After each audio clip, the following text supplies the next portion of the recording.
말씀 요한 3서 1절부터 보시겠습니다. 요한 3서 1절 장로인 나는 사랑하는 가이요 곧 내가 참으로 사랑하는 자에게 편지하노라. 오늘은 요한 3서에 대한 이야기입니다.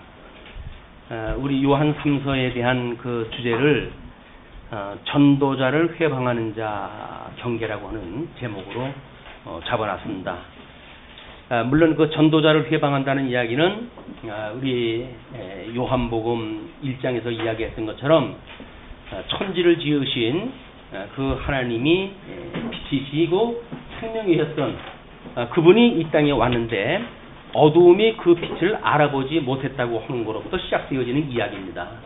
그리고 요한 1서에서 이야기한 것처럼 여전히 그 생명 되신 예수 그리스도를 우리 사도들은 본바요 만진 바지만 이제 그 예수 그리스도를 부정하는 자들은 그런 진리에서 떨어진 자라고 하는 그런 그 내용을 소개했다 했는데 마찬가지로 요한 3서의 그 내용도 지금 그런 그 맥락에서 생명 되신 예수 그리스도를 제대로 모르는 자, 또 그 생명의 말씀을 증거하는 전도자들, 이런 자들을 받아들이지 아니하는 빛을 모르는 어두움에 속한 자들, 이런 자들을 경계하는 내용이 지금 쭉 소개가 되어지고 있는 겁니다. 그러므로 지금 이제 우리 틀림없이 우리 품위로 하나님을 우리가 공부를 하고 있습니다. 그래서 하나님은 본질과 능력과 영원성에 있어서 하나 되시는 그런 한 분이신 하나님인데 그 안에 세 위가 계시니 성부 하나님, 성자 하나님, 그리고 성령 하나님이시다. 이 삼위가 있으신데 이 삼위인 성부 하나님은 누구로부터 만미하지도 않고 누구로부터 출생되지도 않고 누구로부터 나오지도 않으신 분이다. 이렇게 이야기를 했고요. 성자 하나님은 성부 하나님으로부터 출생하신 분이다. 이렇게 이야기했습니다. 그리고 성령 하나님은 성부 하나님과 성자 하나님으로부터 나오신다. 이렇게 이제 우리가 삼위일체 하나님에 대해서 규정을 하고 성경에 말하고 있는 삼위일체 하나님은 그렇게 이해를 하고 정리를 했어요. 그동안 교회 2000년사 동안에 그 삼위일체 하나님에 대한 내용들을 왜곡시키는 자들, 이런 자들이 수많은 사람들이 이단으로 이제 빗나가는 이런 그 사건들을 끊임없이 확인을 해왔습니다. 자, 그러면 지금 오늘 그 가이오라고 하는 사람한테 편지를 하다 보내는데 그는 우리 성자 하나님 예수 중보자 이분은 잘 아시는 대로 우리 한 인격 안에 이렇게 이야기했어요. 한 인격 안에 신성과 또 인성을 가지고 계시다. 그래서 이 양성을 가지고 계신 일인격 양성 이런 거 가지고 계신 분이 예수 그리스도라고 우리가 확인하자 했어요. 이분이 예수 그리스도다. 근데 그때 당시에 영지주의자들은 영은 이제 선하고 이 육은 악하다라고 하는 자기네들의 이원론적인 사고를 가지고 이 기독론을 풀어가기 때문에 우리 예수 그리스도의 인성을 부인하는 자들이 있었다. 이제 그런 그 이야기예요. 오늘은 영지주의자들이 인성을 부인하는 그런 그 내용 중에 우리 예수님이 직임을 통해서도 증거가 되어지고 또 이렇게 이제 양성을 통해서 소개가 되어지고 신분을 통해 가지고 오늘 특별히 신분을 통해 가지고 어떻게 예수가 그리스도인 걸 증거했는가 우리 마가복음에서 이제 확인했던 내용이기 때문에 아마 오늘 그 본문의 내용은 이 마가복음 6장의 6장의 내용을 가지고 이제 그 배경을 우리가 이해가 해야 지금 이 영지주의자들 예수 그리스도의 인성을 부정하는 자들 이런 자는 우리 예수님이 어떠한 신분을 가지고 계신 분을 모르는 예수님이 어떠한 분인지를 모르는 그렇기 때문에 모르는 자들에게 마땅히 나올 수 있는 그런 오론이 소개되어졌다. 그래서 그거를 지금 경계시킨다. 이렇게 이해할 수가 있을 것 같습니다. 우리 예수 그리스도의 신분을 보게 되면 예수님은 이제 이렇게 낮아지시는 신분이 있다고 이렇게 이야기를 했어요. 그러니까 귀하의 신분이라고 그랬고, 그리고 승기의 신분이 있다. 이렇게 해가지고 높아지시는 신분이 있는데 그걸 승기의 신분이라고 이렇게 이야기를 했어요.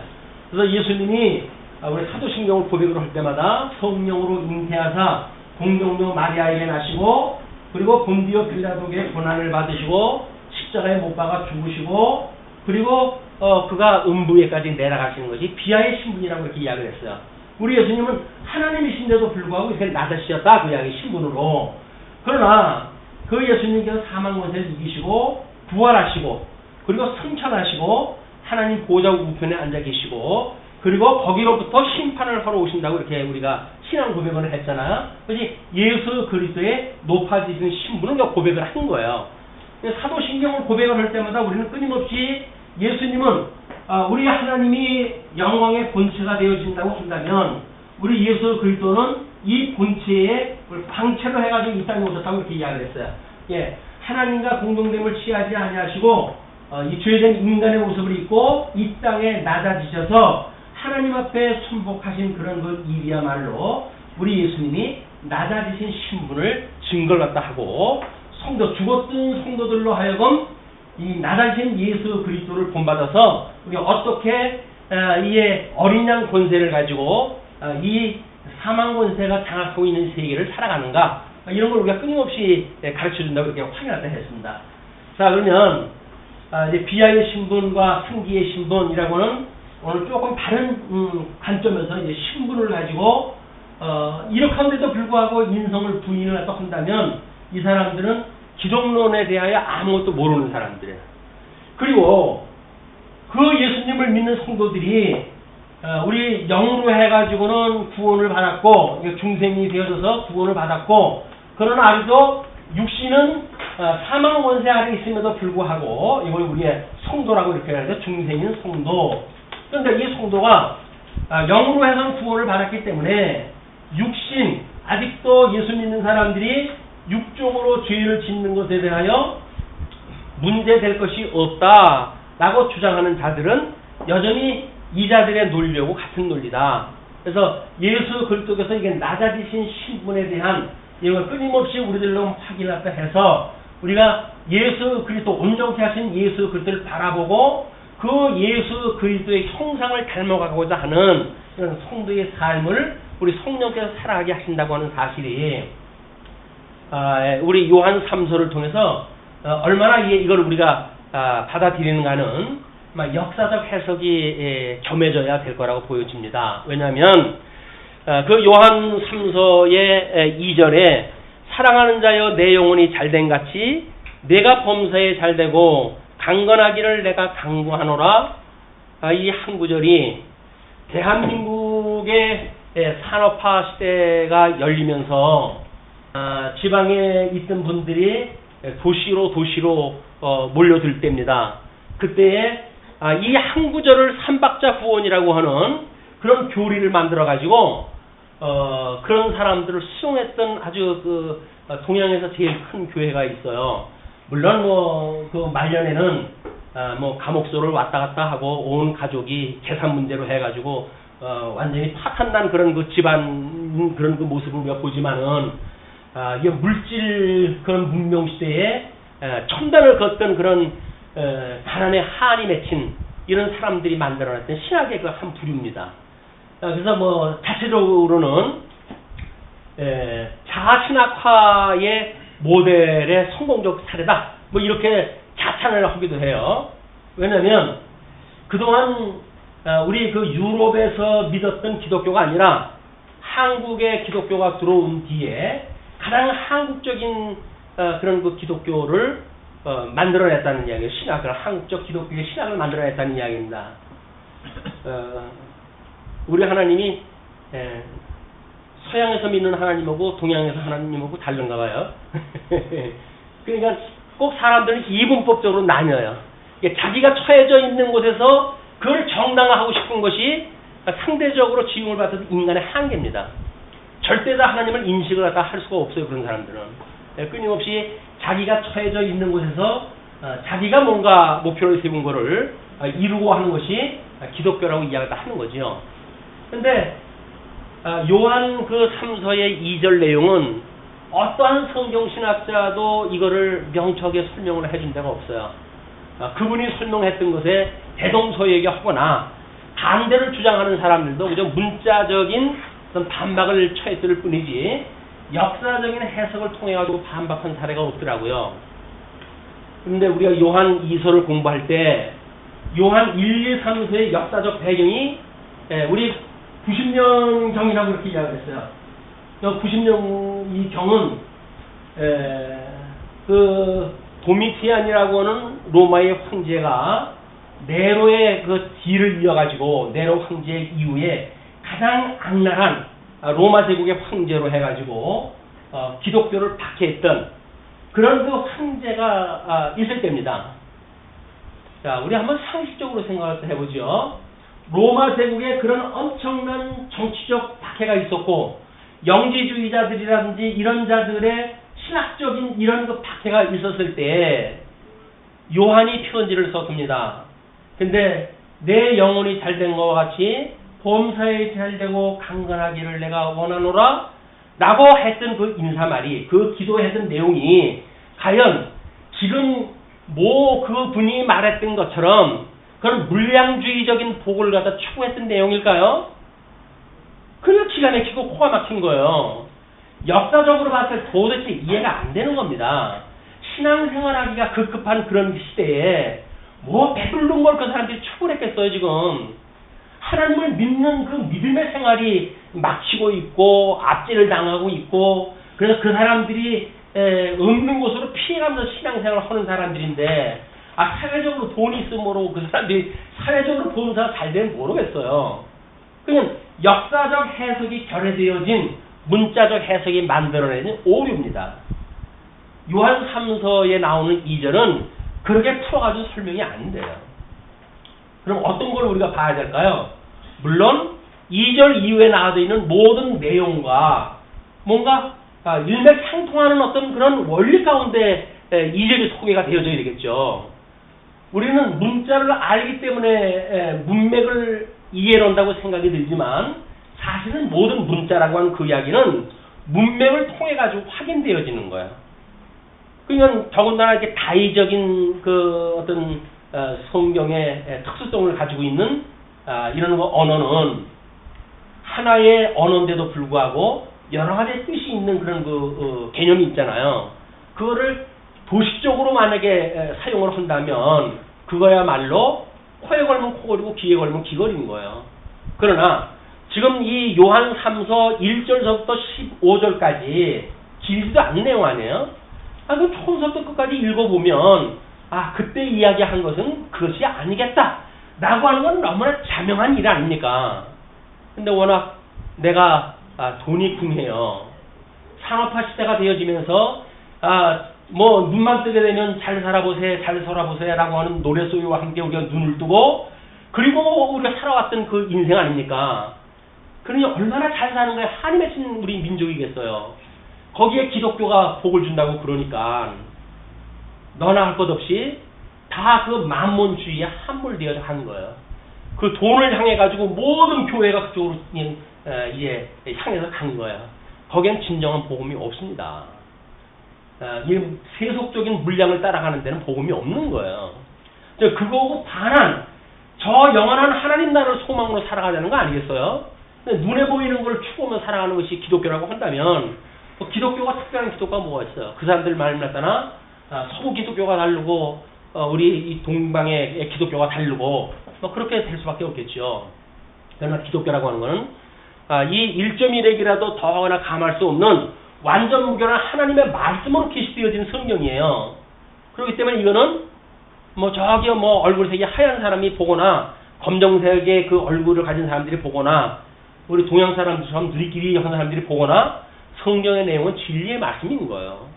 그 진리의 말씀을 모르고 자기 좋은 대로 풀어가지고 이 성경을 써먹자고 한다면 그야말로 진리를 도구화하는 거죠. 진리는 도구화해야 되어질 만큼의 그런 그 어떤 상대적인 진리 체계가 아닙니다. 절대적인 진리 체계이기 때문에 그 진리 속에 우리가 들어가야 되는 거지. 우리 2장에서도 끊임없이 지금 그 요한이 감사했던 내용이 뭐예요? 우리 그 기도의 내용, 그 내용을 보게 되면, 우리 하나님의 이제 그 기도를 할 때 은혜와 긍휼과 그리고 평강이 이것이 너한테 있었으면 좋겠다 이렇게 이야기를 하잖아요. 그럼 이 인사말이라고 하는 그 이야기는 요한 2서를 설명하기 위한 인사예요. 왜 인사 내용이 성경마다 기자들마다 쓰는 성경마다 그런 앞에 내용이 달라질까? 그 이야기는 자기가 지금 무슨 말을 하려고 하는가를 염두에 두고 인사를 한단 말이에요. 우리처럼 그냥 도식적으로 그냥 만났으니까 아유 안녕하십니까 뭐 이런 일반적인 이야기가 아니잖아요. 이건 뭔가 앞으로 내가 이런 이야기를 할 거야. 그럴 때 너한테는 이것이 필요해라고 해가지고 이걸 축도를 하는 거란 말이야. 이런 내용처럼 오늘 그 이야기하는 내용이 그거 이야기를 합니까? 내 영혼이 지금 발되어져 있어요. 영혼이 어떻게 예수 그리스도로 말미암아가지고 영혼이 잘되어져 있어요. 근데 우리 2절에서 확인한 그 내용을 보게 되면 우리 계명대로 진리에서 진리대로 행하는 것 이걸 강조했다 했거든요.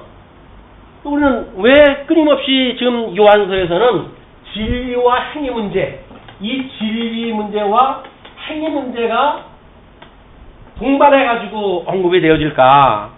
그 이야기는 뭐예요? 우리는 영혼으로 영적으로 구원을 받았어. 예수 그리스도의 진리로 말미암아 우리를 구원을 받았어. 그렇기 때문에 우리들의 육신은 어떤 행위도 필요가 없어. 이거는 우리한테 문제가 되질 않아. 라고 하는 자들에게 강력하게 된 이야기를 하는 거란 말이에요. 이 진리와 행위라고 하는 거는 우리가 이건 열매라고 그러지 않았어요? 떼려가 뗄 수가 없는 거예요. 근데 어떻게 영혼 구원을 받았는데 육신은 네 멋대로 살아라. 라고 하는 그 이야기가 될 수가 있느냐고요. 사람들 길을 즐겁게 해주기 위해 가지고 끊임없이 육신에 대한 죄에 대한 문제를 값없이 여기게 만들어버리는 거예요. 그런데 우리 2절에서 이야기했을 때 이 진리대로 행하라고 했을 때 그걸 뭐를 따라서 그렇게 한다고 그랬어요? 계명대로 우리 계명대로 그러면 하나님께서 이 율법을 주셨을 때에 이스라엘 백성들한테 뭐라고 말씀을 하시냐면 내가 너희 열조인 아브라함에게 언약하셨던 그 언약했던 대로 애굽의 종로로 타고 있던 너희들을 불러낸 여호와인 줄을 알게 하기 위하여 너희들한테 계명을 주는 거야. 하나님께서 그렇게 이야기를 했어요. 그래서 가나안 땅에 들어가도 이 사람들은 여전히 이 가나안의 7 족속을 남겨놓고 하나님이 은혜로 구원했다고 하는 걸 깨닫게 하시기 위해서 가나안 땅에 이 7 족속을 남겨놨단 말이에요. 그리고 구원을 받아도 왜 육신의 소욕을 남겨놓으셨습니까? 구원을 시켜줄 거면 아주 그때 하나님 나라로 데려가 버리면 구원받는데 아무런 문제가 없잖아요. 근데 왜 구원받은 우리를 아직도 이 사망 권세 아래 두어가지고 끊임없이 사망과 처절한 전쟁을 하게 하십니까? 왜 여기서 고난을 견디게 하십니까? 이런 그 질문을 갖게 되어진단 말이에요. 하나님이 나를 사랑하신다고 한다면 예수 믿는 것밖에 내가 다른 죄가 없는데 나를 왜 이 사망의 구덩 속에다 넣어가지고 이 엄한 고생을 하게 하십니까? 이게 해석이 안 되는 거예요. 성도들한테. 그래가지고 그렇게 힘없는 사람들한테 이제는 여기에서 헤매고 있는 사람들아 나한테 오라. 내가 너에게 범사가 잘 되고 너에게 이 육신이 강건한 그런 그 복을 주겠노라. 이야기를 하니까 구름대처럼 올라가는 거예요. 구름대처럼. 복음이라고 하는 것은 보편적인 것이 아닙니다. 구름대처럼 몰려간다고 한다면 그건 복음이 아니에요. 왜? 예수님께서 분명히 좁은 길이라고 그랬거든요. 좁은 길이에요. 좁은 길. 예수를 믿는다는 이야기는 다수의 사람들이 따라가는 길이 아니에요. 거기에 이 예수님이 이 길은 좁고 협착을 갖다 해가지고 따라가기가 매우 어려운 길이에요. 예. 근데 우리 하나님께서 이 복음 믿으면 복 준다고 그러니까 세상에 복 받고 싶은 사람은 다 그쪽으로 몰려가니까 그렇게 넓은 길은 망하는 길이에요. 망하는 길. 근데 이걸 좀 조직적으로 논리적으로 생각을 해야 그게 생각이 올 텐데 당장 눈앞에 다 먹거리를 흔들어 대니까 거기에 그냥 혈안이 되어가지고 다 빠져간단 말이에요. 성도님들 안 먹어도 돼요. 아니 며칠 안 먹으면 하나님께서 생명 걷어 가시겠죠. 영원한 생명을 주신 분인데 이 세상은 먹기 위해 살아가는 게 아니잖아요. 떡으로만 사는 것이 아니라 그러잖아요. 생명의 말씀을 우리가 위해서 살아가는 일인데 떡을 위해서 살아가는 것처럼 이렇게 만들어 놔버리게 되면 예수님 광야에서 시험 받은 거 그게 무슨 소용이 있어요? 사단들한테 사탄아 물러가라. 사람이 떡으로만 살 것이 아니라 하나님 말씀으로 살아가는 것이야. 그래서 하나님의 말씀의 운동력, 사람이 이 말씀이 살아있어가지고 지금도 우리를 살아가게 할 수 있는 힘이라고 하는 이걸 우리한테 깨닫게 하시는 일인데 이걸 다 배제시켜버리고 세상 사탕 그 교회 이 어떤 종교가 말하는 것처럼 세상의 복이나 흔들어 된다고 한다면 그거는 교회가 아닙니다. 이미 교회를 포기한 거예요. 그런데 아이러니하게도 지금 대부분의 한국 교회가 이 부의 창출을 향해 가지고 다른 박질 치고 있는 거예요. 종교 재벌이 왜 나옵니까? 아니 예수님 오셔가지고 뭐 여우도 굴이 있고 공중에 나는 새도 깃들 곳이 있는데 인자는 머리 들 곳이 없다고 그러지 않았어요? 근데 왜 이 종교의 재벌이 만들어집니까? 바로 이런 거예요 이게. 이 원리를 우리가 모르게 되어지게 되면 그냥 좋으니까 일단 눈에 보기에는 따라갈 수밖에 없다. 그것이 이건 아니야 뭐가 문제가 있어 라고는 브레이크가 걸려야 되는데 하나님의 말씀이 아니면 안 된단 말이야. 이 계명대로 진리를 행하는 문제 이것이 지금 요한 3서의 주제이기도 하기 때문에 그 2절에서 이야기하는 사랑하는 자여 내 영혼이 잘됨 같이 내가 범사에 잘되고 범사라고 하는 건 뭘까요 여러분? 우리가 이 계명대로 이야기를 한다고 했을 때 지난주에 그 계명을 우리 하나님이 복과 나라를 약속을 했다 했는데 이 나라는 자손 언약, 땅 언약, 통치 언약 이렇게 되어진다 그랬어요. 그런데 이 자손이 생육하고 번성하는 문제, 생육하고 번성하고 땅에 이 충만하고 땅을 정복하고 그리고 이걸 다스리라고 하는 하나님께서 이 주셨던 복의 내용인데 이 하나님이 주셨던 그 내용대로 이게 둘째 아담이신 예수님에서 이루어질 거 아닙니까? 첫째 아담은 이거를 다 상실했어요. 복도 상실했고 나라도 상실했어요. 그 상실되어졌던 하나님의 양대 언약이 둘째 아담이신 예수님을 통해서 성취가 되어질 거란 말이에요. 그럼 언약자손이신 예수님이 오셔가지고 우리들한테 성령이 임하셨을 때 이 십자가상에서 사망 권세를 이기시고 부활하셨어요. 그리고 성령을 보내주셔가지고 우리로 하여금 이제 예수 그리스도를 믿는 그런 권능을 주시네요. 그 성령이 오시면 너희들이 권능을 받고 유대와 사마리아와 땅끝까지 이런 나의 증인이 된다 그러지 않았어요? 그런 것처럼 우리들의 이 복음 언약자손들은 지금도 온 우주를 갖다가 이 세계를 갖다가 빙글빙글 돌아가면서 서양을 해가면서 복음화가 되어지는 일 이것이 우리 자손이 생육하는 영적 문제 아닌가요? 이 권능을 받은 성령의 권능을 받았을 때 복음을 증거하는 증인의 역할을 다 하니까 이것이 가능한 거예요. 자, 땅을 정복하라고 이렇게 하는 그 문제도 마찬가지예요. 언약 자손이 늘어나는 것처럼 이것이 지금 예루살렘, 유다, 그다음에 사마리아, 그다음에 뭐 이 아시아 반도, 마게도니아 반도 그래가지고 건너가지고 유럽까지 가가지고 지금 2000년 만에 대한민국까지 돌아가지고 복음화가 되어진 거 아니에요? 지금 뭐 이쪽 우리 중국이라든지 이런데 기독교가 얼마나 지금 움직이고 있는지 모릅니다. 물론 중국은 그걸 공식화를 다 안 해주려고 그러죠. 그러나 이 생명은 막을 수가 없어요. 그래서 이 말씀 좀 전해달라고 그러는데 말씀을 전해줘야 되는 사람들이 생명의 말씀을 증거해야 되는데 저기서 되지 못한 저런 뭐 복 준다고 하는 거나 들고 가니까 그 사람들이 그 강대상에다 세워놓으려고 그러면 어떡합니까? 돈을 주는 사람을 여기다 세운다는 이야기예요. 그만큼 변두리에 있는 중국 교회는 복음이 들어가자마자 썩기 시작을 해요. 어디에 있는 사람들만 살아있을까요? 지하교회, 공식화되지 않는 교회 이런 데서는 아직도 생명의 말씀을 붙들고 있으니까 그 사람들한테만 생명의 진수가 지금 전수가 되어지지 중국에서 인정되어진 그런 그 교회 그래서 한국에서 누구도 가가지고 할 수 있는 교회 그건 돈만 주면 강대상에 세워주니까 그냥 돈 맛을 알아버렸어요. 돈 맛을. 자본주의가 되어져 가면서 돈 맛을 알았던 교회는 이미 공반 썩어가기 시작을 하는 거예요. 이 복음이라고 하는 걸 찾아볼 수가 없어요. 다만 지하에서 그 뭐 압제를 받아가고 숨어가면서 공안들이 잡아갈까봐 그냥 전전 근거하고 망을 보면서 복음을 증거하는 그런 데에서나 생명의 복음이 지금 살아서 역사하다 하고 있다. 공존하는 시대에 지금 중국에서 물론 이제 아시아 시대를 우리가 거치게 되어지겠죠. 왜 야벳의 이 창작해 되어진 문화는 삶의 장막에 거하게 되어진다고 그랬으니까 아시아 시대가 올 겁니다. 그래야 이제 우리가 중동 아시아로 복음이 건너가서 땅끝까지 복음이 이루어짐으로 해가지고 완성되어지는 거니까 그것이 하나님께서 이미 노아에게 주셨던 또 언약에 대한 더 큰 의미로서의 그 내용이에요. 그런 그 내용인데 지금 우리는 이제 대한민국, 우리 한국에 이제 우리가 복음을 갖다 전하고 있지만 뭐 지금도 여전히 동쪽으로 뭐 서쪽으로 복음이 지금 진행이 되어지고 있어요. 다스리라. 우리가 이걸 사망 권세까지도 사실은 다스리는 이런 권능을 가지고 있는 사람들은 아닙니까?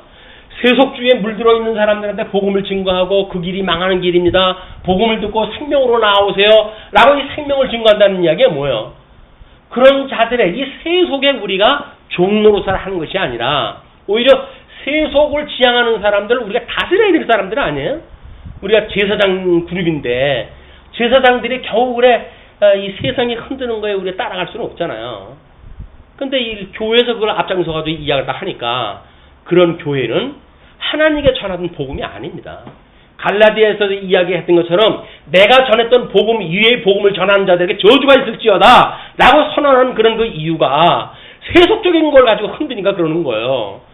사도 이 바울은 죽음의 고비를 넘어가면서 이 생명의 복음을 증거하는데 그래서 율법 뭐 적당히 되게 야합하고 믿기 좋은 그런 그 신앙생활을 제시를 갖다 하고 이렇게 허물어 해가지고 만들어지는 신학세계는 이게 잘못되어진 거란 말이야.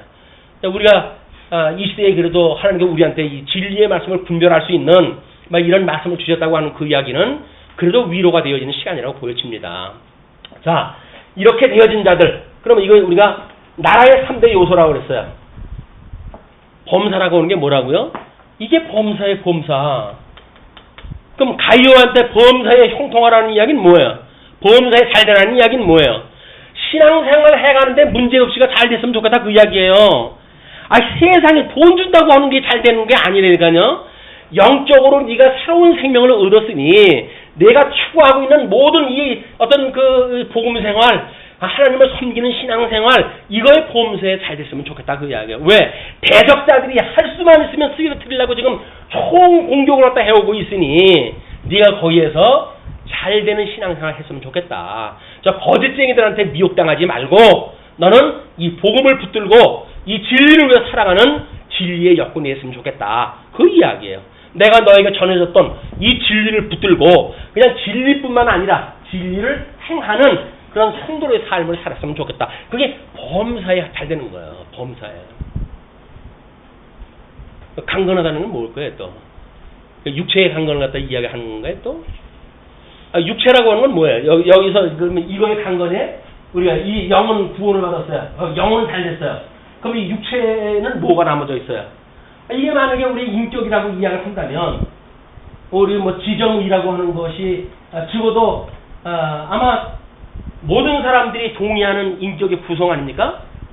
그러면 건강이라는 게 어떤 건강을 말하는 거예요? 썩으면 죽을 이 살덩어리 건강을 이야기하는 걸까요? 영적인 거.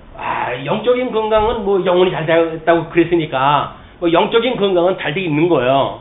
그런데 내 몸이 건강하라는데 지금 내 그 잘 되고 강건하기를 내가 원한다. 그 강건이라고 하는 그 이야기는 인격적 강건입니다. 저 건강 우리 애들의 건강도 정신도 건강을 해야죠. 그게 그럼 그 심리적인 것도 건강해야 될 거 아니겠어요? 물론 그에 뭐 이런 그 어떤 의지, 또 덕성 뭐 이런 것들 담고 있는 그 그릇도 건강해야 되겠죠. 이게 전인적인 건강을 갖다 이야기를 하는 거지. 겨우 몸뚱아리 건강을 갖다 하는 걸 이걸 여기다가 그냥 대입을 시켜버려가지고 이 지금 복음을 증거하면서 박해를 받고 있는 가이오한테 약 올리는 것도 아니고 너희 건강했으면 좋겠다. 그 몸뚱아리 건강을 갖다가 이 요한이 기도를 갖다 했다고 한다면 요한도 정신없는 사람이죠. 만약에 그렇다고 한다면. 근데 정신이 없는 사람이 아닌 걸로 보아서 그분의 이 기도의 내용은 전혀 우리들이 알고 있는 내용은 다르다 그 이야기예요. 조금만 생각을 깊이 하면 성경 15절까지 이야기하는 문맥을 통해서도 그런 것은 아니다. 이걸 앞으로 확인하다 해보겠습니다. 그러면서 형제들이 와서 내게 있는 진리를 증언하되 내가 진리 안에서 행한다 하니 내가 심히 기뻐하노라. 요한이 지금 그 가이오와 함께 신앙생활을 하던 사람들 중에서 요한한테 온 사람이 보고를 얻다 하는데 그 가이오의 이런 그 진리 안에서 행하는 이런 것들이 보고를 다 봤는데 얼마나 건강하게 되어 있는지는 몰라요. 그러니까 내가 그걸 기뻐한다 그 이야기야. 진리 안에서 행한다고 하는 이 행위가 건강으로부터 나오는 행위 아닙니까? 건강하지 않으면 이거 못하니까. 그냥 이런 건강 문제 몸으로 해서 할 수 있는 모든 것들이 이것이 건강한 가운데 이것이 지금 진행되어지고 있다 그 이야기. 이걸 내가 원한다. 너한테 왜? 이걸 왜 원하는 거예요 지금? 그렇게 됐으니까 안 됐으니까 안 됐으니까. 영혼은 잘 되어졌는데 아직도 범사에 지금 문제가 많아요. 그리고 이 건강의 문제도 있어요. 그냥 이거를 지금 문제가 있으니까 요한이 기도를 할 거란 말이에요. 그럼 어떤 문제가 있었기 때문에 그런 기도를 갖다 했을까? 그 뒤에 읽어보면 나오겠죠, 자연스럽게. 그러니까 문제 제기를 갖다 하고, 그리고 성경을 차근차근 읽으면 그냥 답이 다 나와요. 뭐 다른 이야기를 하는 게 아닙니다. 자, 보십시오. 4절에 내가 내 자녀들이 진리 안에서 행한다 함을, 진리 안에서 행한다 함을, 그걸 듣는 것보다 더 기쁜 일이 없도다. 자녀라고 하는 것은 지금 요한으로 하여금 복음을 받은 성도들, 그런 그 이야기 아니겠어요? 자, 생육번성한 이 요한으로부터 복음을 들어가지고 새롭게 자녀가 되어진 자들, 이런 자들이에요. 지금 가이오라고 하는 그 인물은 아마 3차 전도 여행 때 그 에베소 지역에서 문제가 있어가지고 마게도냐 반대로 건너갈 때 함께 동행을 했던 사람으로 사도행전에 그려져 있는데, 버가마 교회의 초대 감독으로 요한이 임명했다고 하는 후대 교회학자들의 그런 그 근거를 이야기했다 하기도 합니다. 그러니까 그만큼 지금 이분은 현재 박해를 받고 있지만 그 시절이 지난 대로 보게 되면 그때 요한계시록에 그 버가마 교회 나오잖아요. 거기에 초대 감독으로 해가지고 임명을 받았던 일꾼인 거예요, 저분이. 근데 그 초대 감독으로 임명을 받기 전에 어떤 박해가 있었는지 그 박해의 내용이 지금 소개가 되어질 거란 말이에요. 거기서 그런 박해를 이기고 이 진리를 붙들고 진리대로 행하는 그런 행위에 따라 가지고 버가마의 감독이 되어지고 많은 사람들한테 복음을 증거하는 이런 그 일이 계속되어지는 역사가 버가마 이 가이오의 역사예요. 지금 이 가이오 개인 역사. 자, 그러면 그렇게 더 기쁜 일이 없도다. 우리 부모님들도 마찬가지 아니에요? 우리 자녀들 교육을 시켰는데 반듯하게 자라고 그러면 얼마나 부모님한테 기쁨이에요 그게. 근데 이게 뭐 빗나가기 시작했다 해가지고 집 나가기나 하고 그렇게 해가지고 골치를 갖다 쎄기 시작을 하게 되면 부모님 마음에 이게 근심이 늘 떠나질 않죠. 지금 사도 요한의 그 이야기는 이렇게 나에게 복음을 들었던 너희들한테 진리 안에서 행한다 하는 그런 그 이야기를 들을 때마다 나는 그것이 제일 기쁘다 그 이야기예요. 그게 복음을 사랑하는 사람의 진실한 마음 아닐까요? 돈 많이 있는 사람이 있어야 기쁩니까? 우리 교회에 와가지고 죽도록 충성하는 사람이 있을 때 기뻐할까요? 아니, 죽도록 충성하는 거는 어깃장을 놔도 죽도록 아주 그 마음 먹고 반대로 이루는 사람이 있다니까요. 어떻게 그걸 열심히 해요, 열심히. 근데 그 열심히가 요한이 가르쳐주는 대로 열심히 아니라 요한이 가르쳐주는 반대쪽에서 열심히 하는 사람이 있다니까요. 근데 그건 열심히 한다고 해가지고 문제가 해결되는 문제가 아니에요. 그런 그 신성에 대한 문제를 놓고 우리가 봤을 때 진리 안에서 행한다함을 듣는 것보다 더 기쁜 일이 없다. 아마 우리 자녀들 기르는 그런 그 우리 마음을 가지고 이걸 보시게 되면 뭐 그렇게 뭐 더 부연 설명이 필요 없을 만큼 자연스러운 이야기라고 보여집니다. 그런데 5절로부터 8절까지 진리를 위하여 수고하는 자의 영접과 합당한 전송에 대해서 이렇게 이야기를 해요. 사랑하는 자요. 사랑하는 자라는 이야기는 뭐라고 그랬어요? 우리 지난 시간에 이 계명대로 행하는 자가 사랑하는 거라고 그랬어요. 계명이 위로는 하나님을 사랑하고 이웃을 내 몸과 같이 사랑하라고 하는 것이 율법의 강령이니까 그 강령, 그 강령대로 율법의 그 강령대로 사랑하는 자, 이건 대전제 사랑하는 자라고 한 그 이야기는 그러니까 우리 이 자손 언약을 이야기했을 때 그 자손 언약이 뭐라 그랬어요 이게 우리 이제 여기서 살인하지 마라. 왜 생육하고 번성을 내면 살인하면 안 되잖아요. 간음하지 마라. 우리들이 어떤 일부 일처로 해가지고 건강한 결혼 생활을 통해 가지고 자녀를 낳아야 되는데 이게 뭐 간음해서 지 육체에 쾌락이나 즐기고 하게 되면은 이게 안 되는 거 아닙니까? 이게 신령한 문제로 왔을 적에도 마찬가지란 말이에요. 복음을 듣고 그가 복음으로 성장되어지는 걸 자꾸 밀어줘야 되는데 말씀을 듣지 못하게 하고 자꾸 죽이는 쪽으로 끌고 가게 되면 이건 살인을 시키는 거예요. 이거 영적 살인이에요. 그리고 간음을 갖다 하는 이야기야. 예수 그리스도만 소개를 갖다 해야 되는데 엉뚱한 걸 소개를 갖다 해가지고 이 우상을 섬기게 되어진다고 한다면 그건 간음한 거란 말이에요. 영적으로. 이걸 하지 말라라고 한 대로 우리가 어떻게 예수님이 이 계명을 완성해 가는가라고 하는 걸 이런 식으로 해간단 말이에요. 복음을 듣게 되어지게 되면 복음으로 해가지고 죽었던 자가 살아나는 생명의 역사가 일어나고 그리고 생명의 말씀으로 그들이 운동하는 운동력으로 인해 가지고 뭔가 생명의 활동하는 것들이 보인단 말이에요. 생명력이. 그것이 살인하지 말라고 하는 것을 주님께서 이루어 가신 일이란 말이에요. 뿐만 아니라 막 경제적으로 해가지고 우리가 도적질하지 마라 또는 뭐 위증하지 마라 또는 이웃을 탐하지 마라 라고 같은 내용들이 다 뭡니까? 이게 경제적인 내용인 거예요. 그러니까 복음을 증거하고 우리가 이 복음이 서쪽으로 복음이 증거되어지는데 그래서 만약에 우리 뭐 신천지 교회가 뭐라 그러든가 우리 기성교회라고 그러면서 기성교회 성도들을 자기네들이 구원을 갖다 해가야 된다는 거예요. 그게 다른 성도들 도적질을 하는 거예요. 도적질. 복음이 뭔지도 모르고 다른 교회에 들어와가지고 그런 짓거리를 갖다 한다니까요. 그리고 성경을 자기네들 좋은 대로 해가지고 멋대로 설명을 갖다 해가지고 그래가지고 이걸 갖다 하니까는 전부 이거 위증죄에 걸리는 거예요. 전부. 성경을 진리대로 그 사람이 설명을 갖다 하지 않으니까. 뿐만 아니라 이웃을 탐하지 말라고 그러는데 뭐 아주 맘먹고 이웃 탐하고 있잖아요. 14만 4천이 들어가야 뭐 부호를 받는 데나 어쨌거나 해가지고 말도 안 되는 교리를 갖다 만들어가지고 뭐 진리에 대하여 궁급하고 뭐 알고 싶고 하는 사람들한테 터무니없는 말씀을 혹하게 만들어가지고 그들로 하여금 신앙생활을 망가뜨리게 만드는 일들이 결국은 이자들이 하는 일이란 말이에요. 그러면 이걸 우리는 주님께서 이걸 하지 못하게 하셨으니까 이런 것이 아니라 우리 예수 그리스도께서 우리로 하여금 증인을 삼아가지고 성령이 임하시면 너희들이 권능을 얻고 땅끝까지 이르는 나의 증인이 될 것이라고 그러지 않았어요. 우리 예수 그리스도 증거하는 증인이 되어야 되겠죠. 그것이 열매란 말이에요. 열매. 위증을 하는 그런 열매가 아니라 오직 복음만을 증거하는 증인의 역사 이것이 일어나게 되어지는 것이다. 우리는 부모님의 효를 갖다 하라고 하는 것이 정치 질서를 해가는 일이라고 그러지 않았어요. 그럼 십계명에서 대인 계명이라고 하는 것은 결국 하나님의 나라 아닙니까? 하나님이 거해야 되는 곳이니까 여기에서 우리가 이게 하나님을 우리 이웃을 사랑한다고 하는 그런 그 개념은 이런 정도로 우리가 이해를 하고 있어야 이웃사랑이라고 하는 개념이 뭔지를 알지. 이런 복음에 대한 내용도 모르고 율법과 계명에 대한 의미도 모르고 그리고 이웃사랑이라고 하는 아무 의미가 없어요. 근데 어떻게 계명대로 우리가 진리 안에서 행한다고 그래요? 계명을 모르고 어떻게 진리를 행할 수가 있느냐고요.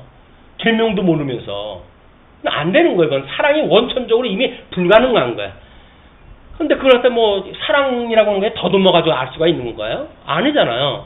계시되어진 성경을 가지고 우리가 이해를 갖다 해야 되는데 그게 설명되어진 데가 없다고 한다면 우리는 그냥 풍문으로 들었던 사랑의 개념 그걸 가지고 신앙생활 할 뿐이다. 풍문 가지고는 안 됩니다. 진리를 가지고 사실이 그러한가 하여 확인되어져야 돼요. 하나님 말씀 가지고 확인이 되어져야 돼요. 확인되어진 하나님 말씀 가지고 우리가 어떻게 이웃을 사랑하기에 주님께서 해가시는지 어떠한 열매가 맺게 하시는지 또는 위로는 하나님을 사랑한다고 그랬는데 정말 우리가 우리 나 외에 다른 신을 두지 말라고 했던 이 하나님 다른 데로 나오지 아니하는 그 하나님과 다른 세속 종교의 어떤 그런 그 신들하고 동일신을 갖다 만들어 놓지 않은지 종교다원주의를 만들어도 한다고 하면 그 사람들은 이미 하나님 사랑하는 사람들 아니에요. 또 우상을 만들지 말라고 그랬는데 엉뚱한 십자가를 세워놓고 뭐 그것이 예수라는 둥 이렇게 말한다고 한다면 그것도 온전한 예수 믿기 전하는 게 아니에요. 그럼 그 사람들도 이 성령 하나님을 제대로 이해하는 거 아니잖아요. 거기서 나의 이름을 만물되게 여기지 마라. 근데 하나님이 여호와예요. 하나님이 이렇게 만사를 언약대로 하시고 언약을 이루어 가시는 분입니다. 예수 그리스도를 언약을 하시고 예수 그리스도를 보내주심으로 해가지고 성경대로 죽고 성경대로 살게 하셨습니다. 그걸 믿게 하시는 것이 우리의 성령이 해가시는 일이란 말이에요. 그럼 하나님이 뭔 일을 또 한지도 모르고 삼위일체가 뭔지도 모르고 우리가 어떻게 하나님을 사랑을 합니까? 안 되잖아요. 그럼 그런 하나님을 사랑을 갖다 하는 것이 성경적으로 확인되어졌어요. 그럼 이 하나님을 사랑하는 사람들의 하나님과의 관계가 뭐예요? 그것이 안식에 거하는 거라고 했잖아요. 우리 하나님이 안식에 거하는 것. 이것이 안식에 거하는 성도들의 심령 상태가 뭐라 그랬어요? 이게 평강이란 말이에요.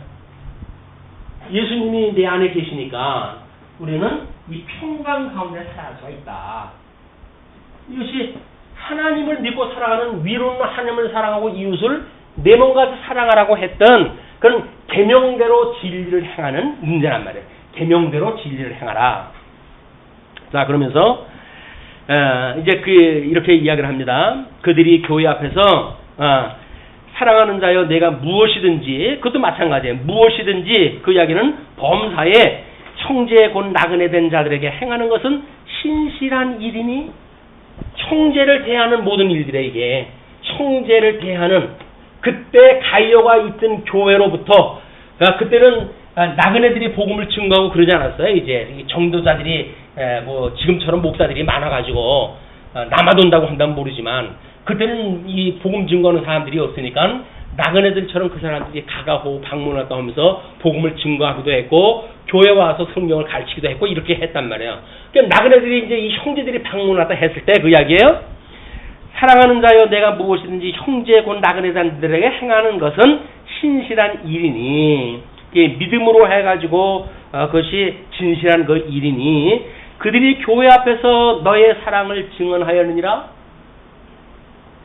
우리 요한한테 그 사람들이 돌아가지고 와가지고 우리 사도 요한 그 선생님 장로님이 보내줬던 그 분들이 얼마나 복음을 이렇게 전해줬는지 그때 은혜로 제가 이 복음을 받았습니다. 라는 이제 복을 갖다 받으니까 그런 것이 좋다 그 이야기입니다. 그런데 그들이 교회 앞에서 너의 사랑을 증언하였느니라. 내가 하나님께 합당하게 그들을 전송하면 좋으리라.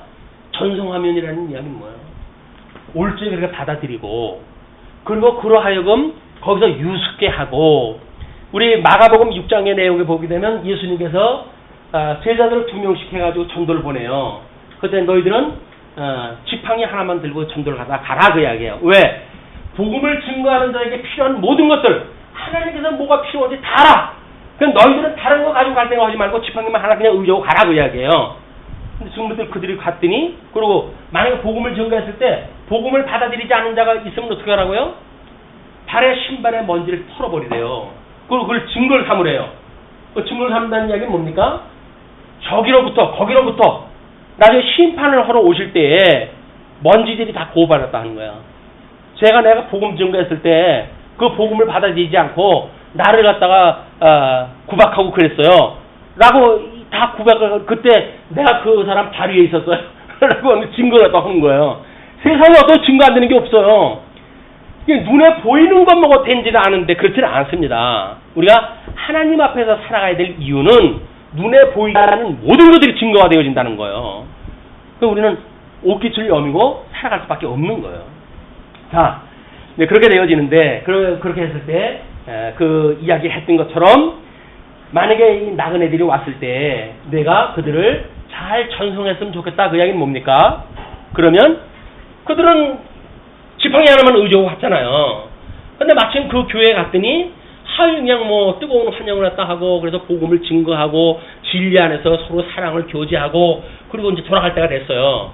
그때, 그냥 보내지 말고, 여비 좀 해가지고 보내줘라 그 이야기예요. 전송을 하고 하는 그 이야기가, 아니 그거 가는데 그러면 어이구 잘 가시오 그러고 인사하겠지. 그거 지금 전송하는 게 인사만 하고 빈손으로 보내는 게 아니란 이야기예요. 내가 필요해가지고 너의 집에서 거식을 했으니 그가 떠날 적에 마땅한 여비를 주어가지고 다음 그가 거할 때까지 갈 수 있는 그런 그 일에 협조를 갖다 했으면 좋겠다. 그걸 지금 당부를 갖다 한 거란 말이에요. 자, 그러면서 이는 그들이 주의 이름을 위하여 나가서 이방인에게 아무것도 받지 아니함이라. 믿지 않는 사람들한테는 그 사람들이 뭘 안 주잖아요. 그걸 받아들이는 사람한테만 이것이 주어지는 일이니까. 그러므로 우리가 이 같은 자들을 영접하는 것이 마땅하니, 지팡이만 의지하고 복음 전하러 다니는 자들, 이런 자를 영접하는 것이 마땅하니, 이는 우리로 진리를 위하여 함께 일하는 자가 되게 하려 함이라. 교회에서도 마찬가지입니다. 이게 지금 2000년 전에 있었던 특수한 상황이지만 오늘날도 마찬가지죠. 왜 복음을 증거하는 자들, 가르치는 자와 함께 좋은 곳으로 함께 하라고 그럽니까? 마찬가지 아니에요. 진리를 갖다 전하고 하는데 너는 뭐 네 은사를 따라서 복음 증거했으니까 네가 알아서 먹고 살든지 그렇게 해라 라고 이야기를 한다면 진리 안에서 함께 하는 일은 자세가 아니죠. 그런 것들은 말로 해서 되는 문제가 아니란 말이에요. 그래서 이걸 목사가 이걸 내가 이거 성경 가르치고 이거 전무하는데 나도 좀 먹을 걸 갖다 줘야 되지 않습니까? 그런 이야기를 차마 할 수가 없잖아요. 제가 그런 이야기를 직접적으로 안 하는 거예요. 그거를 성경에 그런 이야기가 없기 때문에 안 하는 것이 아니라 치사하니까 그런 이야기를 하면 성경을 이 정도로 우리가 공부를 하게 되면 그런 마음이 우러나겠다. 진리와 함께 기뻐하는 것이 사랑이니까. 그리고 함께 우리가 진리를 나누는 일이 뭔가 이런 걸 알게 되어지니까 그렇게 할 수 있지 않겠는가? 왜? 성령께서 주시는 열매니까. 그게 믿어지니까 그냥 안 하는 것 뿐이에요. 자, 그러면서 내가 두어 자를 교회에 썼으나 이미 요한 3서가 가기 전에 편지를 먼저 보낸 것이 있어요. 그들 중에 으뜸되기를 좋아하는 디오드레베가 우리를 맞아들이지 아니하니. 그러니까 지금 이것이 범사에 잘 되는 일들이에요. 근데 이거를 증거하는데 이걸 반대하는 세력들이 반대하는 자가 있어요. 반대하는 자. 범사에 잘 안 되게끔 하는 자겠죠. 그 자가 이제 등장했다 했는데 여기서 이야기하는 교회에 우리가 이제 이런 그 자손의 이 원리가 뭐라 그랬어요? 이게 사직생의 원리를 가지고 교회를 숨긴 거라 그러지 않았어요? 낮아지는 신분을 갖다 믿는 사람들은 끊임없이 어린 양 권세를 믿는 자들이니까 사직생의 원리를 가지고 교회를 섬긴다. 그런데 이 자는 특징이 뭐예요? 디오드레베가 우리를 맞이하지 아니하니 그러므로 내가 가면 그 행한 일을 잊지 아니하리라. 근데 그 디오드레베를 수식하는 용어가 뭐지요? 그들 중에 으뜸되기를 좋아하는 자가 있어요. 세속적 정치 권세가 있어가지고 으뜸이 되어지길 좋아하는 거예요. 여기서 우리의 머리 되시는 이는 예수 그리스도 당신밖에 없습니다. 우리는 복음 진리를 그렇게 증거를 갖다 하잖아요. 그런데 여기에 혹 삐뚤어 나가는 자들은 자기가 머리라는 거예요. 그러면 요한은 지금 사도로서 해가지고 이 일을 진행하는 자 아닙니까? 근데 사도가 보내는 자들을 자기가 자기 교회의 권한이라고 해가지고 그 사람들을 못 들어오게 하는 거예요. 막는 거예요, 이제. 그렇게 하고, 뿐만 아니라, 우리를 비방하고, 악한 말로 우리를 비방하고, 그것도 부족을 갖다 해가지고 형제들을 맞아들이지도 아니하고, 맞아들이고자 하는 자를 금하여 교회에서 내쫓는도다? 지 말을 안 듣는다고 해서 교회를 내쫓는 거예요, 이게. 이런 정을 칠 일이 있나요? 왜 없습니까? 내쫓는데 이거 있잖아요. 교회에서 자기 말 안 듣는다고. 그게 바로 디에베르도 그 동료의 인간들이에요, 이게. 복음을 갖다가 듣긴 들었을 때 복음을 복음으로 받지 못하는 불쌍한 인생들. 예수를 믿긴 믿으나 예수를 진정으로 믿지 않는 세속적으로 이런 아주 탐욕주의적인 그런 신앙을 믿는 자들, 이런 자들이 여기 포함되어지는 거다 그 이야기예요. 그러니 사랑하는 자여 악한 것을 본받지 말고 그놈처럼 그런 그 일을 본받지 말아 너는. 그리고 선한 것을 본받으라. 선한 것은 어떤 건지 이제 뭐 뒤에 나오겠죠. 선을 행하는 자는 하나님께 속하고 악을 행하는 자는 하나님을 배웁지 못하였느니라. 대치 세상에 왔으되 세상이 어두움이 하나님을 알아보지 못하더니. 하나님을 모르는 사람들은 몰라보는 거예요. 하나님을 모르는데 말씀 전하는 자가 뭐가 귀합니까? 뭐가 존중할 이유가 뭐가 있어요? 그러니까 그렇게 이렇게 할 수밖에 없는 거예요.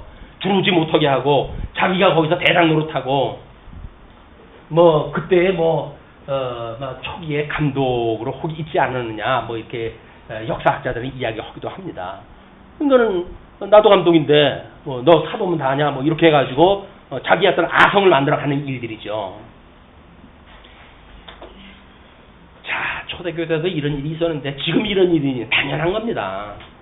자, 그러면서 데메드리오는 무사람에게도 진리에게서도 증거를 받았음에 우리도 증언하노니 너는 우리의 증언이 참된 줄을 아느니라.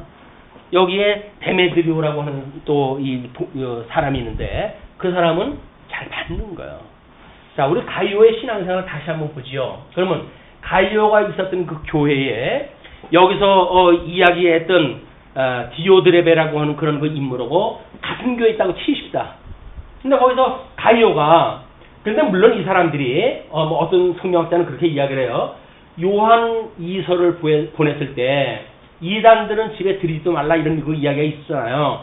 그걸 핑계로 해가지고 정상적인 복음을 가지고 오는 사람도 막아버리는 거예요. 이제 그런 후유증이다 뭐 이렇게 설명하는 사람도 있어요. 아주 지도를 잘 따른 것처럼 보여지는데 근데 여기에 지금 가이오가 그 사람은 같은 교회에 있어요. 근데 그 사람은 진리 안에서 나그네를 섬기는 거를 갖다 하려고 애를 써요. 그런다고 한다면 거기 지도자로 있는 사람의 입장에서 봤을 때 가이오가 눈에 가시 아니겠어요? 자꾸 왕따 시키고 싶겠죠. 구박하고 싶겠죠.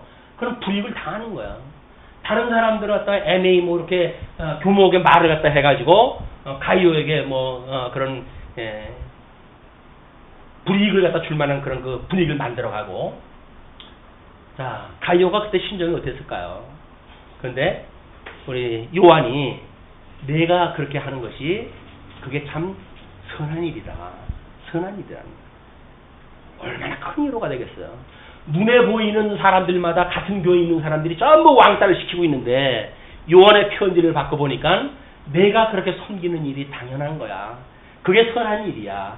너하고 함께 있는 자들이 잘못되어진 거야. 라고 말했을 때 얼마나 그게 위로가 되어지겠어요. 그래서 성도가 살아가면서 위로를 받을 일은 하나님 말씀 외에 없습니다. 세상 눈에 보이는 사람들한테 위로받는 거 아무 소용없어요. 그건 뭐 우리 인심만 돌아서게 되면 어느 날 우리가 달라질지 모르는 거니까 그러니까 하나님 앞에서 살아가는 것 같이 살아가는 일이야말로 하나님을 믿는 우리 신앙생활의 본질이에요. 우리 어떻게 이 계명대로 진리를 행하는가라고 하는 그런 그 문제는 이게 하나님 앞에서 살아가는 신행의 원리예요. 믿음의 행위의 원리. 그냥 이 믿음의 행위의 원리는 사람 보는 앞에서 뭐 연보한다고 해가지고 시장거리에서 종을 쳐가지고 내가 구제합니다. 그런 거 하지 말라는 거예요. 그냥 오른손이 한 걸 왼손이 모르게 하라는 이야기예요. 왜? 하나님이 다 알고 계시니까. 사람 앞에 그 동네방네 소문을 내고 내가 이렇게 선한 일을 갖다 해서 라고 말하면 정말 가짜다 그 이야기예요. 뭐 좀 또 기도 좀 하게 되어지게 되면 그 동네방네 다 떠나라 가지고 뭐 주여 주여 이렇게 하면 기도를 다 하는 거예요. 왜?